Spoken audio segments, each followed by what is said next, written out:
అలానే చేశారు. అమెరికాలో ఉండేటువంటి విదేశస్తుల మీద ట్రంప్ జూలు విధించాడు. ఆయన తీసుకున్నటువంటి తాజా నిర్ణయం చూస్తే ఒక రకమైనటువంటి భయానక వాతావరణం అక్కడ ఉండేటువంటి విదేశస్తులకి, ప్రత్యేకించి ఎన్ఆర్ఐలకి కలుగుతుంది. 1,00,000 వీసాలను రద్దు చేశారు ఒకేసారి. గత ఏడాదితో పోలిస్తే ఈ ఏడాది 150% వీసాల రద్దు అనేది పెరిగింది. ఈ ఏడాది ఒక్క ఏడాది 1,00,000 వీసాలను రద్దు చేశారు. ఈ 1,00,000 వీసాల్లో స్టూడెంట్స్ ఉన్నారు, అలాగే అక్కడ పనిచేస్తున్నటువంటి ఉన్న వాళ్ళు కూడా ఉన్నారు. ఈ 1,00,000 వీసాలను ఎందుకు రద్దు చేశారు అని అంటే, వాళ్ళు టైం అయిపోయినా కానీ, కాలం పరిమితి అయిపోయినా కానీ అమెరికాలో ఉన్నటువంటి వాళ్ళు, 2 డ్రంక్ అండ్ డ్రైవ్ కేసుల్లో ఉన్నటువంటి వాళ్ళు, 3 రకరకాల నేరాలకు పాల్పడినటువంటి వాళ్ళు, 4 అక్కడ సోషల్ మీడియా వెట్టింగ్లో దొరికినటువంటి వాళ్ళు. ఇలా 1,00,000 మందికి సంబంధించినటువంటి వీసాలని రద్దు చేసేసారు. ఈ 1,00,000 మంది ఇప్పుడు తిరిగి వాళ్ళ దేశాలకి వెళ్ళాల్సిన పరిస్థితి. ఒకవేళ వెళ్ళకపోతే ఖచ్చితంగా జైల్లో పెట్టిస్తానని చెప్పి ట్రంప్ చెప్తున్నాడు. మరొకటి ఏంటంటే, సంచలనమైనటువంటి తాజాగా ట్రంప్ తీసుకున్నటువంటి నిర్ణయం, ఎవరైనా సరే అమెరికాలో అడుగు పెడితే కరెక్ట్గా 30 రోజులకు తిరిగి వెళ్ళిపోవాలి. ఇన్ కేస్ 30 రోజుల తర్వాత ఒక్క రోజు ఉన్నా కానీ రోజుకి $999 ఖచ్చితంగా ఫైన్ కట్టాలి అనేటువంటి నిబంధన పెట్టారు. దీన్ని హోమ్ల్యాండ్ సెక్యూరిటీ పర్యవేక్షిస్తుంది. సాధారణంగా మనం అమెరికాకు వెళ్ళినప్పుడు అక్కడ దిగగానే హోమ్ల్యాండ్ సెక్యూరిటీ వాళ్ళు ఒక స్టాంప్ వేస్తారు, అంటే ఏ తేదీన అమెరికాలో అడుగుపెట్టారు అని. మళ్ళీ తిరిగి వచ్చేటప్పుడు మళ్ళీ స్టాంప్ వేస్తారు, అంటే ఏ తేదీన మళ్ళీ తిరిగి వెళ్తున్నారు అనేది. ఇప్పటి వరకు ఏంటంటే టూరిస్టులు కానీ ఎవరు వెళ్ళినా సరే 6 months మ్యాక్సిమం ఉండొచ్చు, మ్యాక్సిమం 6 months ఉండొచ్చు. కానీ ఇప్పుడు మారినటువంటి పరిస్థితుల దృష్ట్యా కరెక్ట్గా 30 రోజులు మాత్రమే ఉండాలి. 30 రోజుల తర్వాత మీకు ఫైన్ వేయబడుతుంది ఇన్ కేస్ పర్మిషన్ తీసుకోకపోతే. అప్పుడు మళ్ళీ పర్మిషన్ తీసుకొని ఎక్స్టెండ్ చేసుకుంటే ఓకే. పర్మిషన్ తీసుకోకుండా 30 రోజుల తర్వాత మీరు ఒక్క రోజు ఉన్నా కానీ రోజుకి $999 చొప్పున మీరు పే చేయాలని చెప్పి ఒక నిర్ణయం తీసుకున్నారు. అది ఇప్పుడు ఇంటర్నేషనల్గా ఒక పెద్ద బ్లాస్టింగ్ న్యూస్ అయిపోయింది ట్రంప్ తీసుకున్నటువంటి ఈ నిర్ణయం. ఇలాంటివి అనేకం తీసుకుంటున్నారు. ఇప్పుడు ఈ ఏడాది నుంచి వీసాలకు సంబంధించి లాటరీ పద్ధతిని తీసేశారు. మెరిట్ పద్ధతిని మాత్రమే వీసాలని ఇస్తామని అంటున్నారు, H-1B వీసాలని.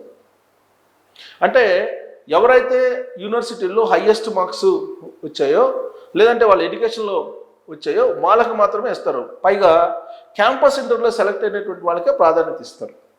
ఇది క్రైటీరియా H-1B వీసాలకి. ఇప్పటి వరకు ఏంటి, లాటరీ పద్ధతిలో యావరేజ్ స్టూడెంట్స్ కూడా అక్కడ ఉండి H-1B వీసా తోటి జాబ్ చేసుకునేటువంటి సిచ్యువేషన్.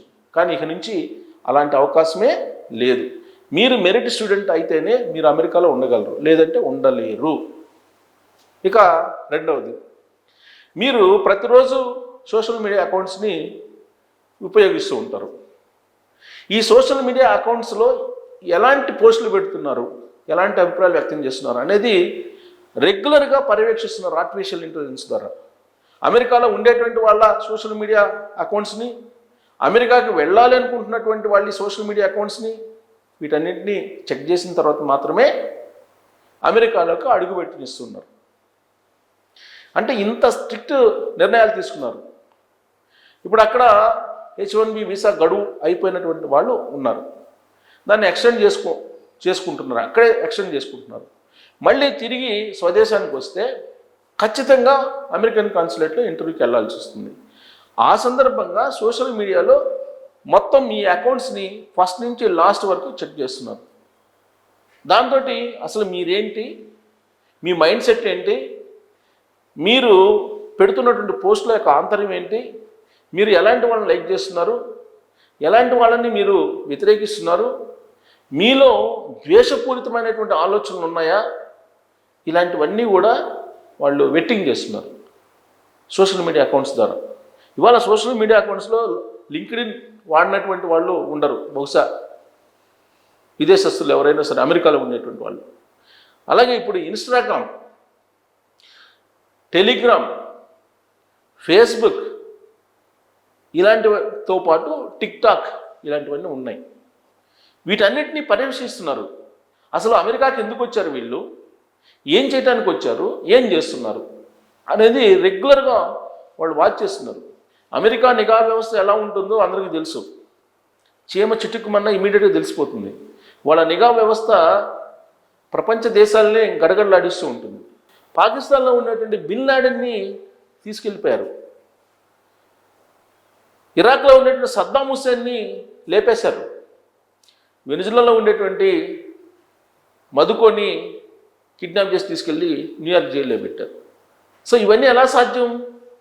అదే మరి అమెరికా యొక్క నిఘా పగడ్బందీ ఎలా ఉంది అనేది. వాళ్ళ నిఘా అంత పగడ్బందీగా ఉంటుంది. అందుకే ప్రపంచ దేశాలన్నీ కూడా అమెరికా అంటే ఒక రకంగా భయపడుతూ ఉంటాయి. పైకి అమెరికాని ఇబ్బంది పెడతాం, అమెరికాని ఆర్థికంగా దెబ్బతీస్తాం అని చెప్పినప్పటికీ కూడా అమెరికా అంటే భయపడటానికి కారణం వాళ్ళ దగ్గర ఉన్నటువంటి నిఘా వ్యవస్థ, వాళ్ళ దగ్గర ఉన్నటువంటి ఆయుధ సంపత్తి, వాళ్ళ దగ్గర ఉన్నటువంటి హై ఎండ్ టెక్నాలజీ, దానివల్ల భయపడుతూ ఉంటారు. యుద్ధాలు గతంలో మాదిరిగా మనుషుల మధ్య జరగవు. ఒకవేళ యుద్ధం రావటం అంటూ జరిగితే సాంకేతికపరమైనటువంటి యుద్ధమే ఉంటుంది. అంతే తప్ప మనుషులు గతంలో మాదిరిగా వెళ్ళి తుపాకులు తీసుకుని కాల్చుకునేటువంటి పరిస్థితి, బాంబులు వేసుకునేటువంటి పరిస్థితి ఉండదు. కేవలం టెక్నికల్గా సాంకేతిక పరంగా యుద్ధమే చేస్తారు. సైబర్ వారే ఉంటుంది. థర్డ్ వరల్డ్ వార్ ఉండడం అంటూ జరిగితే సైబర్ వార్ ఫస్ట్, ఆ తర్వాత న్యూక్లియర్ వార్, ఈ రెండే ఉంటాయి. అంతే తప్ప అంతకు ముందులాగా ఏళ్ల తరబడి యుద్ధాలు చేసుకుంటారు అలా ఉండదు. ఒక బాంబు వేస్తే స్మాష్, ప్రపంచమే స్మాష్ అయిపోయేటువంటి పరిస్థితి అమెరికా దగ్గర ఉంది. మరి అలాంటి అగ్రదేశానికి అధ్యక్షుడిగా ఉన్నటువంటి ట్రంప్ రోజుకో రకంగా రెస్పాండ్ అవుతున్నారు. ఇప్పుడు ఇరాన్ తోటి పెట్టుకున్నాడు.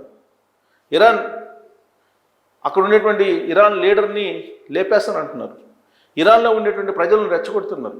మరోవైపు గ్రీన్లాండ్ని ఆక్రమించుకుంటాను అంటున్నారు. ఆ కారణం చేత చైనా, రష్యా మోహరించి ఉంది ఇప్పుడు అమెరికా మీద. సో ఎప్పుడు ఏమవుతుందో తెలియనటువంటి సిచ్యువేషన్. నాటో మొత్తం బద్దలయ్యేటువంటి పరిస్థితి కనపడుతుంది. ఫ్రాన్స్ నాటో నుంచి వెళ్ళిపోవడానికి సిద్ధమవుతుంది.